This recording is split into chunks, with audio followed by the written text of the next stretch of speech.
L'intervento è durato tutta la notte per scongiurare emorragie interne provocate da fratture multiple scomposte alle gambe. È stato operato in azienda ospedaliera a Padova. Il carabiniere di 37 anni del nucleo radiomobile è investito ieri pomeriggio nel quartiere della Sacra Famiglia dall'auto di un 55enne stalker, rimasto invece ucciso da 4 colpi di pistola esplosi da un altro militare dell'Alma che era intervenuto per difendere il collega ferito, collega che ora è ricoverato in rianimazione. La prognosi è riservata.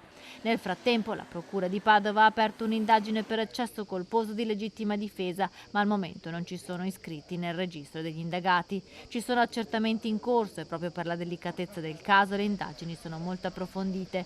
Nei prossimi giorni inoltre dovrebbe essere disposta l'autopsia sul corpo del 55enne Aksi Kollaku. L'uomo in passato era stato condannato per maltrattamenti alla moglie ed era anche stato colpito da un divieto di avvicinamento. In questi giorni era stato emesso un ammonimento del questore. Ieri era tornato ad importunare l'ex compagna che per questo aveva chiamato i carabinieri. Ma mentre il controllo stava terminando, l'uomo ha investito un militare, poi è sceso brandendo un coltello. A quel punto è stato colpito dai proiettili esplosi dal collega del carabiniere ferito.